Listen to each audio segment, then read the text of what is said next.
All right, ladies and gentlemen, welcome to the show. And today I have Nathan Hirsch on the podcast, who is a guru. Well, I mean, I don't know, guys. Guru is like a dirty word now, but basically a guy who's extremely knowledgeable, not just in e-commerce, but hiring virtual assistants, doing your books, keeping track of your numbers. Overall, just a guy who's getting out there and helping people with their e-commerce business and non-e-commerce businesses. So, Nathan, welcome to the show.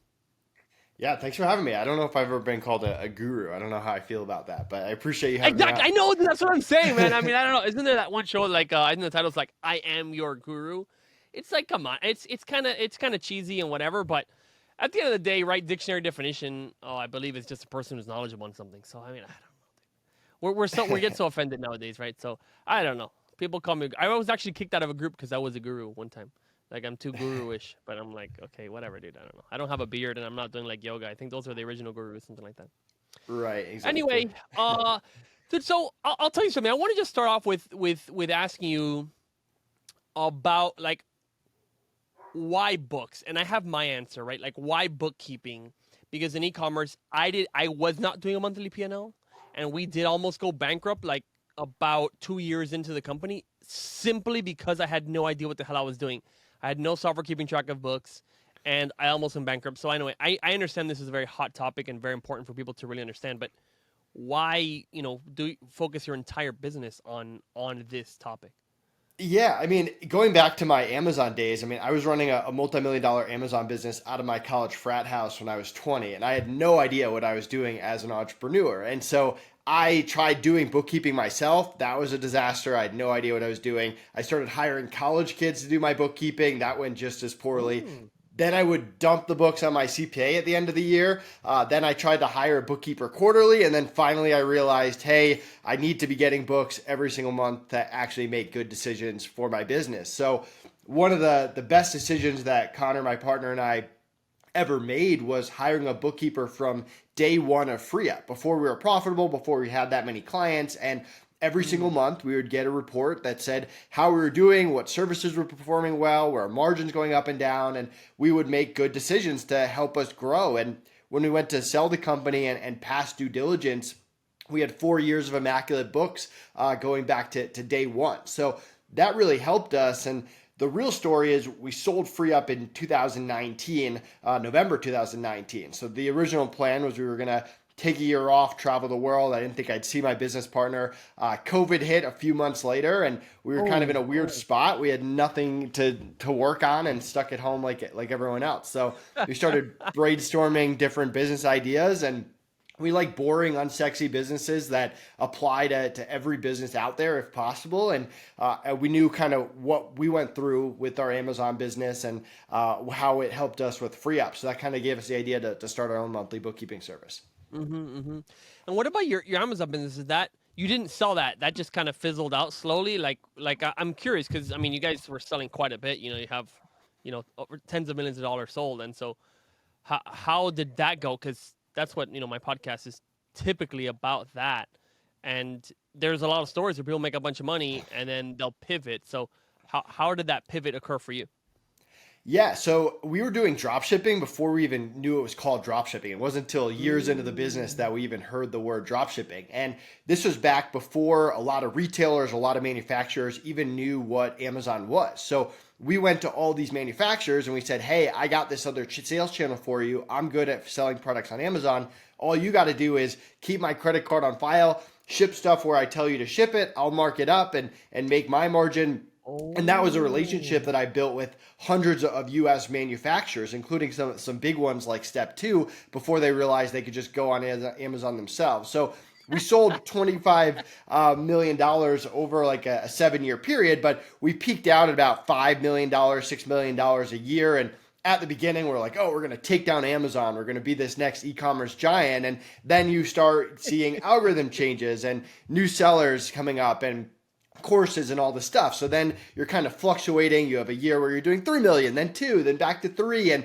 we're selling other people's products. We're never really doing Mm. private labels. So we kind of saw the writing on the wall that like, hey, this was a great cash cow, but it's probably not sustainable. But we had all these VAs and freelancers that we had hired because college kids were super unreliable. And we started offering them to other e-commerce sellers, and that was a lot of fun. It was our first B2B business. We got to learn marketing and SEO and podcasts, and that kind of took off and surpassed our Amazon sales. So about year one and a half of FreeUp, we decided to shut down the Amazon business and focus on FreeUp, and that was one of our better decisions. Oh, beautiful. That's really cool. And I want to take it back to something you said. You said like college kids, right, are not very reliable. And of course, I mean that's like a general statement. I'm sure there are some who are extremely reliable, but probably large and main maybe they're not, right? Because they're focusing on something else. But what has been your experience like hiring? How many did you hire, and how did that go? And then why do you think that is? So keep in mind, there was very little Amazon software back then. So everything was manual. Repricing was manual, updating inventory, all of that. So we hired one of my first hires back when, actually, let me back it up. I'm making a lot of money. I'm running this Amazon business by myself, and I meet with an accountant because my parents tell me I should probably pay taxes. And he says, hey, when are you going to hire your first person? And I kind of say, like, why would I hire someone? Like, it's money out of my pocket. They're going to steal my ideas. They're going to hurt my business. Like, all your standard entrepreneurial excuses. And my accountant just laughed in my face and said, you're going to figure this out on your own. So I get to my first busy season and I just get destroyed. I'm not prepared. I'm doing everything myself. I'm working 20 hours a day trying to fulfill all these drop shipping orders. And I burn myself out. My grades plummet. My social life is gone. I get to January. I'm like, all right, that was a disaster. You're in college yourself at this point. Your grades plummeting. You're in college yourself. Yeah, I was a sophomore in college. Okay. And so I post a job on Facebook, and this guy in my business law class says, I don't know what you do, but I need a job. And I didn't even interview him. I hired him on the spot. And that ended up being my longtime business partner, Connor. I just got super lucky. So there I am thinking like this hiring thing's easy. You post a job, people show up, they make your life easier. And then I just make bad hire after bad hire after bad hire. Like people who are smoking weed and drinking on the job, people who I have to run to their dorm room and like smash on their door to get them to wake up and come to work. And that's where I kind of got into the VA game because a buddy of mine was running a photography business and he was using VAs and he introduced me to VAs in the Philippines. So yeah, I mean, to answer your question, it's just not their number one priority. That's why I'm always against like hiring interns or college kids, unless it's that role. But a lot of people try to do that and then they invest a lot of time and energy and training into them. And it ends up not being a long-term thing. And you're wasting a lot of money when you can just hire a VA who hopefully is with you for years to come. Nice. Yeah, and we've had people, you know, and VA I think is a term, one of those terms where I don't know if I really understand this term because virtual assistants. I mean, they're not virtual; they're real people, right? Like the VA, like for me, I'm like the VA. I imagine like a person inside of some sort of computer, right? Like I am like Siri, right? Like Siri's a virtual assistant. Anyway, whatever, it's fine. It's just a name, but. We've had people who, you know, let's say over in the Philippines, over in Venezuela, who have been with us since the beginning, you know, 5 years, 6 years, and fantastic people. And again, just like here in the U.S., you find some that are phenomenal and some that stay with us for a month or two, and we have to let them go, right? Just like, you know, hiring in college, right? But I do think that them being already in a later phase in their life where they're ready for a career and they're working with a U.S.-based company, which I believe that's a huge opportunity, right? I know we pay a lot better than 99% of Venezuelan companies.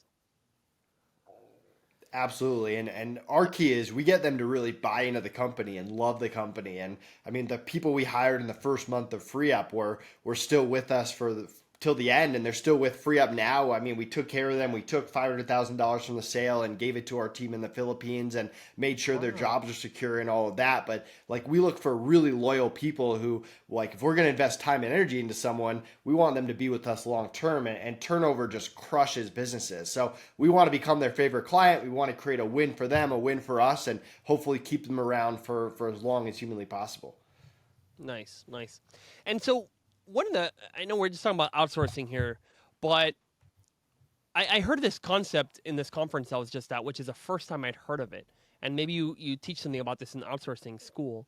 But he's saying that he doesn't bring on people full time, because that's what I do normally. You know, I go to like I don't really use like a FreeUp where it's more transactional. I think, or maybe it's not. But anyway, it's not. It's not your main company now. But I'll go like onlinejobs.ph or Robota.ru. Different websites who you just hire the people directly. But I heard this concept of hiring sort of employees or remote workers, but in flux, right? So in the busy season, you'll have some people, and then if you don't need them, they're not there. And if you hire them by a task basis, well, then your salaries are much lower. Anyway, I don't know. I always thought that wasn't like a smart idea, but at the end of the day, it's your choice, right? If you want it, you want them long term and have them always on salary because you're always paying that, or you want it more in flux and you're going to save a little bit on the payroll, but now you have people who are possibly more motivated because they're more working on the jobs. I don't know. What's your take on the full-time versus sort of in flux, like seasonal kind of task working? Yeah, I would respectfully disagree with that. With Amazon ads continually increasing in price, what is going to be your competitive edge? At Samurai Seller, we've created a software that helps you take control of your Amazon ads, not just with ad tools, but tools for analytics into your business and your profitability to make sure that you're always increasing in sales and in profit. Try it for an entire month for free on me. SamuraiSeller.com/start and get a free month of the cutting edge Samurai Seller software for Amazon performance. Hey, if you've been on Amazon, you have success, it must have come into your mind to see how much is my business worth? How much could I sell it for today? If you want to get a valuation from us, we know what is very valuable in Amazon companies. Go to aaroncordovez.com/valuation and we will tell you what we would buy it for. And if we put an offer, we close. And we will close cash up front and a huge back end for you to get money as the brand continues to grow. aaroncordovez.com/valuation. If I'm hiring a VA, well, keep in mind, there's 3 different types of people you can hire. You got the followers, which are the VAs. You got the doers, which are the freelancers. And then you got the experts, coaches, consultants, agencies. So the doers and the experts, task-based, project-based, monthly retainer, like all those are options because you're not training those people. But if I'm training a follower, and I want them to be full-time and exclusive to me. And you run into a lot of issues when you hire someone part-time. Like there are situations where people would hire someone on FreeUp for 10 hours a week and they'd really like the VA. Well, that VA can't survive on 10 hours a week. So they're going to go out and get a few other clients. And then that original client wants to increase the hours and the VA can't do that. And then you're in a tough spot. There's ways you can get around it. Like we've had situations where we gave someone a raise, an agreement to drop the other client and stuff like that. But that's not a guarantee. So for me, I want 100% of their focus on my business. I want to make sure that if I like someone, I can get all their hours. And I want to make sure that they're with me long term. And you're just adding a lot of risk if you're only giving them task-based or hourly. And who knows, their other client might be doing the same thing. The other client might like that VA and say, hey, I want to hire you full time. And then you lose someone and then you have to cover replacement costs and all of that. So I'm a big proponent that if you can, and there's obviously people out there that can only afford 5 hours a week or whatever, but hire full-time from the beginning, exclusive to you, and make sure that they're really a part of your company. And you're going to thank yourself down the line if you do that. Yeah, I know. And trust me, that's what I do almost all of the time, right? And now you mentioned these categories. That's like, I don't know, the follower category as you describe, right? Which is a person who's going to be in your company. They're going to be full-time. They're going to be for you, and you have to train them. And then you said you have this freelancer, which is they typically work on tasks, right? That's kind of the only way you can hire them, unless you convince them to do otherwise. Is that what that kind of freelancer category is, like kind of the Fiverr.com kind of thing? Yeah, I mean, the way that we set it up, if you build a really good Rolodex of freelancers that you can rely on, graphic designers, web editors, writers, you can use them from business to business. Like every time I need a blog article written or a graphic design project done, I don't want to post a job and start interviewing people. I want to have a reliable group of people that I can go to. And if one of my graphic designers is busy, I can go to the second one there. So that's the way that I would set it up as an entrepreneur. Like, solely build up this Rolodex of reliable doers that you can go to for different projects. And as you build companies, you can kind of pull them in as needed. And unless you're running like a video editing agency and you need full-time video editors, most of the time they're not full-time and you're just hiring them on a task-by-task basis. Okay. And then agency, of course, is like if you need some specialists, you have no idea what to do, and you hire some sort of agency, right? That's the other bucket, like retainers or lawyers or something like that. Is that? Yeah, it could be a consultant. I mean, they're coming in with Yeah, they're coming in with their own systems, their own processes that they've had success with in the past, and they're implementing them in your business. It can be a collaboration just depending on how they work, but you're not teaching them how to do something. They're coming in, and I mean, the way to think about it too is as an entrepreneur, you can't take a course on everything. Like at some point, you can't try to master every single skill. You got to bring in an expert that already has that skill and implement that in your business. Right. Okay, good. And now let's talk about books for a little bit, right? So you knew nothing about bookkeeping, accounting. You didn't go to school for this stuff, but you had to learn it. Like everybody has to learn. Like that's something that every business owner should know because there are terrible bookkeepers out there, right? So what was your path to learning? Did you take like bookkeeping courses? Did you like just read your P&L a million times? Did you check YouTube? Like how did you become knowledgeable in this space? Yeah, I mean, I would argue that you should not take a course on how to use QuickBooks. You don't even have to log into QuickBooks. You shouldn't learn how to reconcile an account. You do have to learn how to read an income statement, balance sheet, and cash flow. And yes, there's plenty of YouTube videos. I'm sure I've watched a bunch. I took Accounting 101 in college, but the real way you learn it, like you mentioned, is by going through your books every single month. You should have a monthly meeting on your calendar every single month that you don't miss for any reason. Your bookkeeper gets you your books on time, hopefully, and you go through your books line by line. You ask questions, you make sure you understand your numbers. If anyone wants my monthly agenda, you can go to ecombalance.com/agenda. It's the same meeting that Con and I have been running for 6 years. And that's how you're going to really get to understand your numbers. You're going to really get to understand these reports, and it's going to help you in ways you don't even think about. Like when we went through due diligence and we had an initial call with the buyers, they asked us a lot of questions about our finances. And because we had done this meeting every single month for 4 years, we knew our numbers inside and out. And then when they actually got into the numbers, it matched everything we said on the phone call. And if it didn't, that's a quick turnoff right away. So you have to learn how to read those through reports. It's going to help you with your own business. If you invest in businesses, I'm assuming you invest in the stock market, like you should be reading P&Ls and balance sheets of the stocks that you invest in. So yeah, you don't invest in the stock market. Well, for people listening that do, like it's a good life skill to have. I invest in the stock market. No, man, I think it's too risky, right? Even if you're looking at a balance sheet, there's so much insider data you don't have, right? I'd rather invest in the companies, right? Like I'd rather go in and let's say it was free up. Like I'd rather be the person buying free up because now you take it over, you can control it and you can move it forward in the direction you have. Now I would never buy a e-commerce freelance agency because I don't know how to do that. But we buy Amazon companies, right? We have a company called Nexus Capital, nexuscap.com, and we actually just buy companies. Right, Amazon companies, Amazon brands we've acquired. I'm not even going to say because if I don't give the right number, and then there's filings and whatever. But the point is, we bought several companies. We have 7 brands plus, actually 7 accounts, more brands than that because like one account might have 5 brands. But anyway, but in that situation, you got to read those. You need to do reports. the due diligence on the book. Right, exactly. Yes. That's correct. Thing. The balance sheet, the P&L is huge, and you encounter a lot of times people making mistakes or maybe things on no joke. We had one. We were in. Hold on, let me tell you the story because this is crazy and it goes into people doing some shady stuff. So there was a company we were looking to buy, and they had whatever revenue it was. I don't know, 3 million, 4 million, whatever it was. And when we imported the books, right, they gave us their P&L, but we said, hey, we have to build this P&L again from scratch. We have to take all the Amazon reports and connect it, and we sort of rebuilt it. And we found out that they had 2 different softwares importing their Amazon sales. So their revenue was half of what they had reported. Okay. And let's say the purchase price was, 3 or 4 million, whatever it was. And we said, well, your profit's not, $1 million. It's now like actually only 500,000. So we'll give you the same offer, the same multiple, but your revenue is half. And they said, really? So they checked it out and they came back like a week later and they said, oh, you're right. Like we were double counting the income. However, we still want the original offer, right? The original purchase price. You guys are absolutely psychotic, right? You've just shown to me that you're totally untrustworthy and you don't want to adjust the price. So you're essentially telling me you wanted to sell this company based on an entire lie.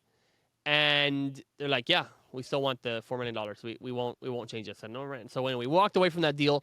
But I believe there are people who go into due diligence, do not recreate the books, do not understand, and actually pay double. And those guys, that's why they're doing that, and they want the same price because they're going to do that over and over and over, knowing their books are wrong, trying to get that inflated price because there are people who have purchased companies with fake books. That does happen, right? Have you seen anything like that? Yeah, I mean, we'll get requests from some of our clients, and they're not necessarily they're well intentioned, but essentially to remove stuff off of the books before going through a sale. And we obviously tell them, hey, you can't do that, stuff like that. I mean, from our side, like we tried to be upfront and honest, and I think part of going through a deal is building trust with the buyer. I'm friends with a lot of people that buy companies like you, and that's the number one red flag is if the buyer tells them one thing and they get in the books and they see something completely different, like why would you want to work with that person, buy a business from that person? That's a recipe for disaster. And when we were going through the sale, like we wanted to sell to really good people that were going to honor their word and have the same values as us, and we were going to be upfront and honest, and we wanted people that were going to do the same, and we don't want to end up in a lawsuit down the line or arguing with them for years to come. So kind of goes both ways there. Yeah. You want to know, like, if they're lying about this, and what else are they lying about, right? What else is going on there?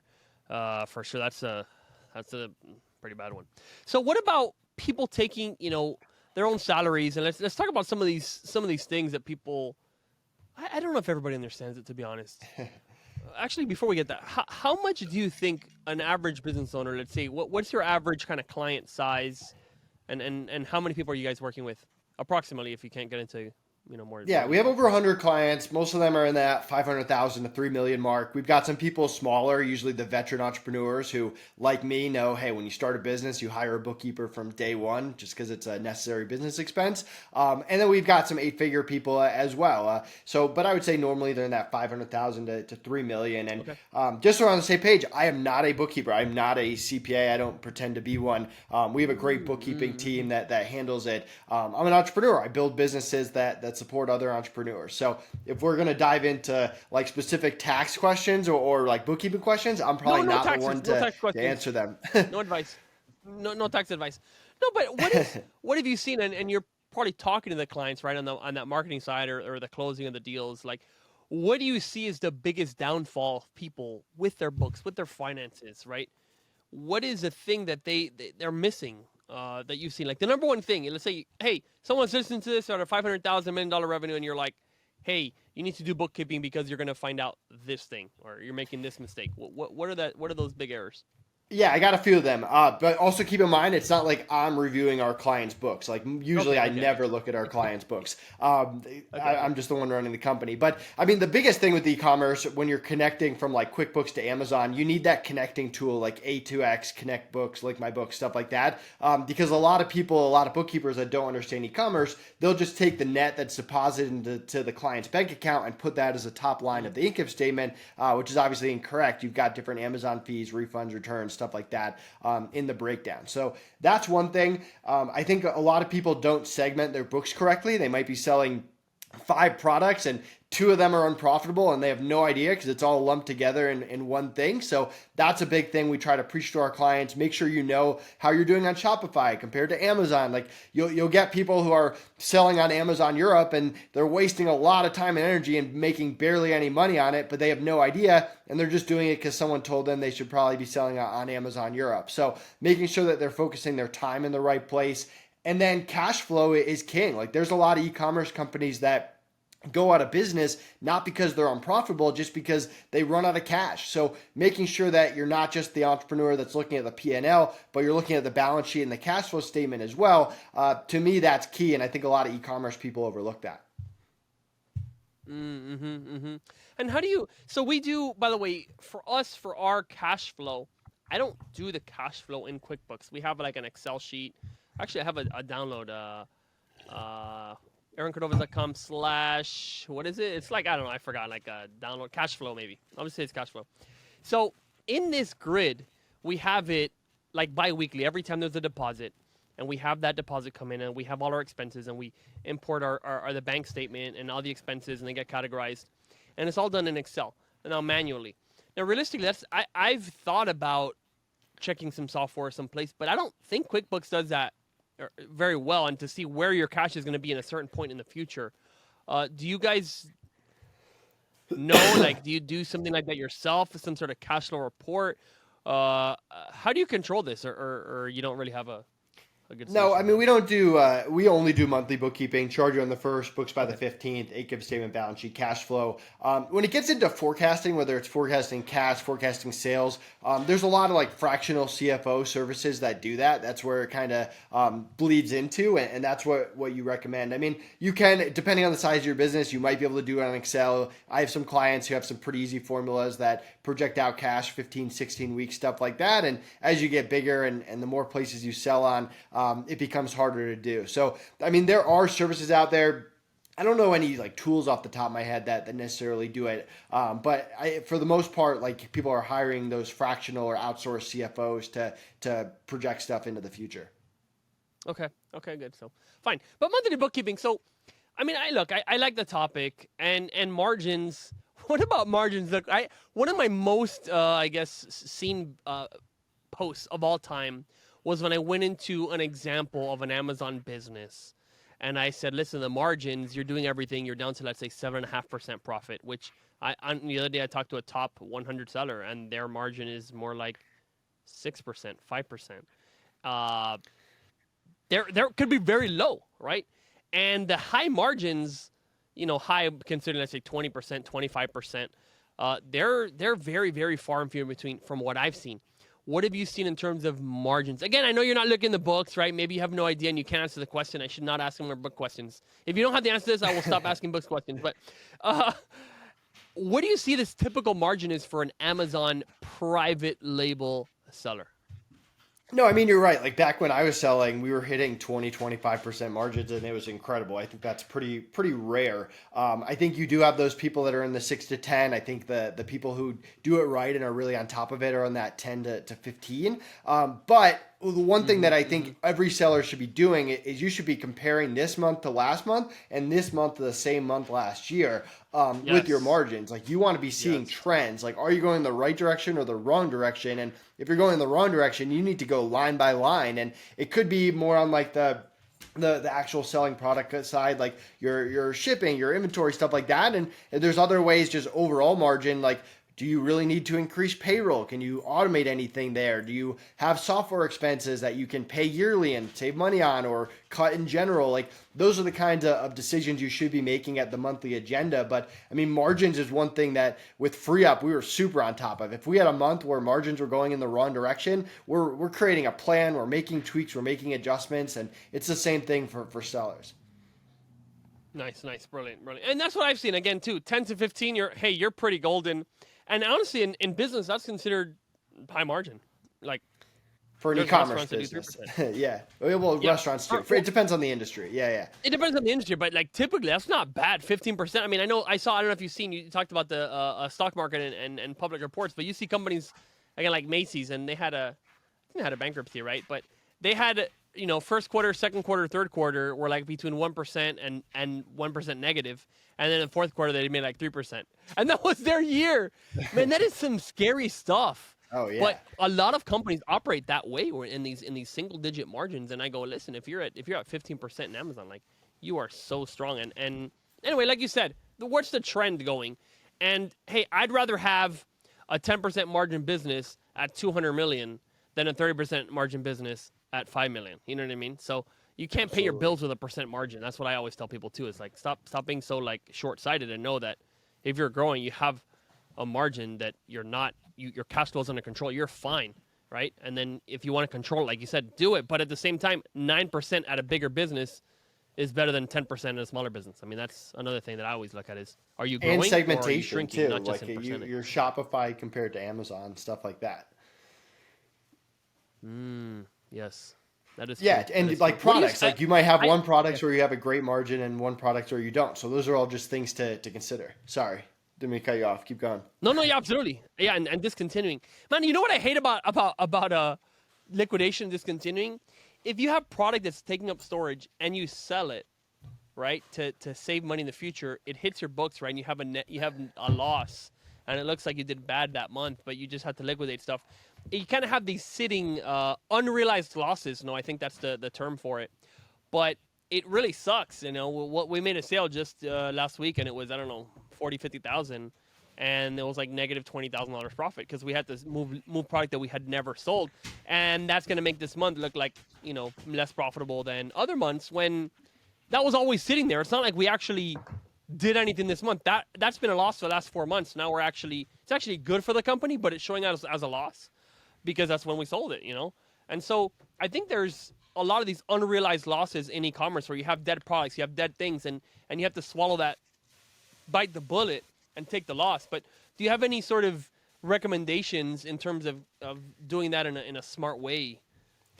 Yeah, I mean, spreading it out can maybe help. Like, I kind of relate it to going through a sale, and I'm sure you've seen this too. Like, the best way is just be upfront and honest. Like, there was a month in Free Up where we invested a lot in software. And so when we went through the sale, we are like, hey, look at this month. We're going to tell you about it up front. We spent $20K, $30K in software. That affected the profit. But here's the IP we created. This was the result of it. And like, buyers understand if you're upfront and honest about it. So, I mean, that's like a normal thing that comes up in e-commerce, liquidating old inventory. If a certain losses come up here and there, or not even losses, just larger expenses, and you're going through that sale, just be upfront and honest. Like, those things happen, they come up, they're to be expected. And the buyer can sometimes look at it as a positive because they might not have to go through that again if you've already done it, if you have already taken care of it.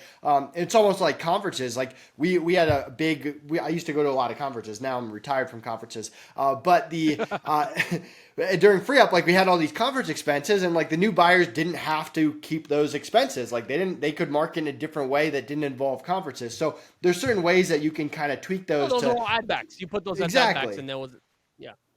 So okay. That's what I'm trying to say. Tell me, I want to know, because again, I'm not in the consulting business really in any strong way, but we are in buying companies, okay, and we have a fund, okay, so we closed our first fund a few months ago, and we're raising money because we're buying Amazon companies, primarily Amazon companies, with other people's money, and then we split the profit. Okay, that's generally how that works, and looking for new people who want to sell, looking for, making connections, talking to people.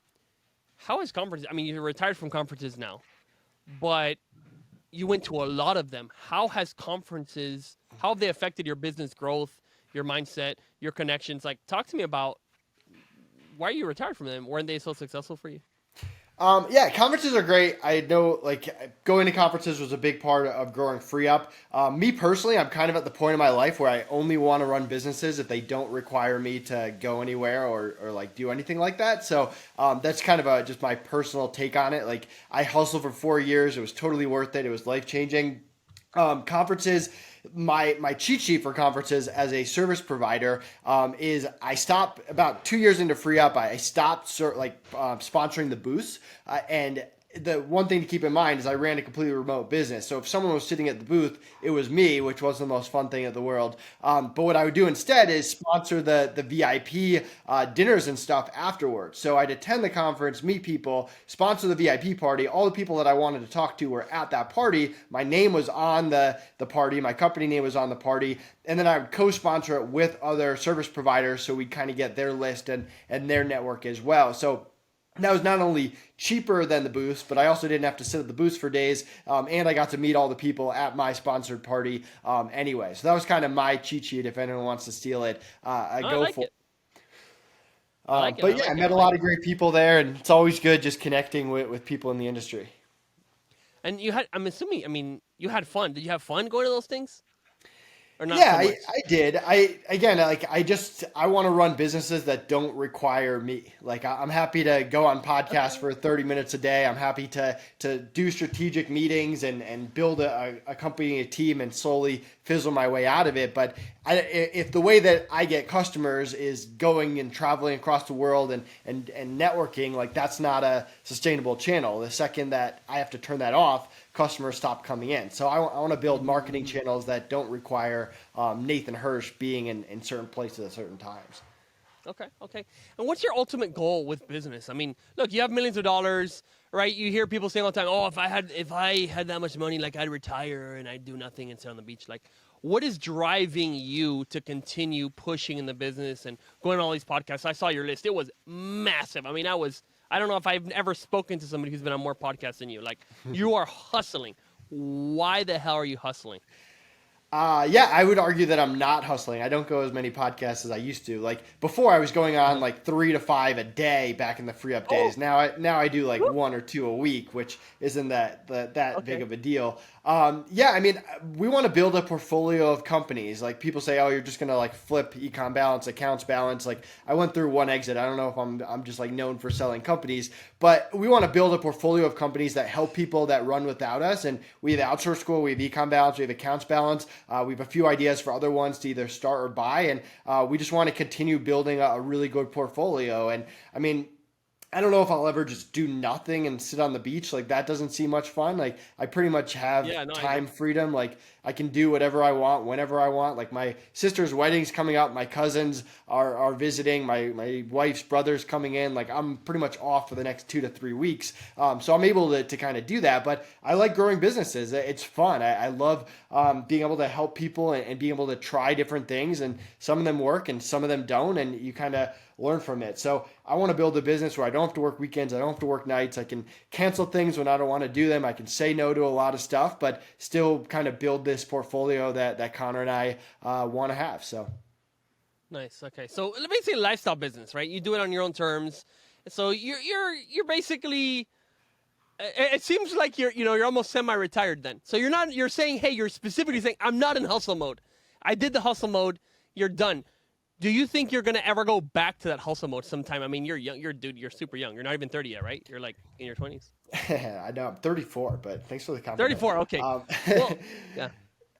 Yeah, I don't think I'm retired. I think that I just create businesses that allow me to work like schedules I want. I don't know. I don't think I'll ever go back to what I was doing at FreeUp, where I was working like 12, 14 hours a day. I was working 7 days a week. I was going to 3 conferences a month. I was going on 3 to 5 podcasts a day. Like I did that. It was great. I would do it over again if I had to. But like now I want to build businesses that I can build a bigger team up front, make it so it's not just me. And I'm happy to like do certain things, go on podcasts. Like we are committed to growing EcomBalance, and EcomBalance is growing, and we have an awesome team, and we're continuing to promote it and work on it and put a lot of time and energy into it. But it's way different than the hustle days of FreeUp. Okay, good. All right, so last thing here. If you're hiring, you're outsourcing, right? What are your top, 2 or 3 tips for people when hiring, right? You teach these people, you charge for your advice on how to outsource jobs. What are a couple tips that someone can take away on how to hire people overseas? Yeah, so when you're interviewing, we have what we call our CARE interview process, which is communication, attitudes, red flags, and experience. So a lot of people do 2 things. They focus on experience, they focus on the skills, and they look for the right answers during interviews. We look for the red flags, the wrong answers, and we want the trifecta of skill, attitude, and communication. We want to know, what is this person saying that shows they won't be able to communicate effectively with me and my team? And what is this person saying that shows they don't have the right attitude to work with me in my company? So we're looking for that trifecta. We don't hire people that have 1 out of 3 or 2 out of 3. And then when we find someone that has all 3 and we want to hire them, before they start, we do what we call the SICK onboarding method, SICC.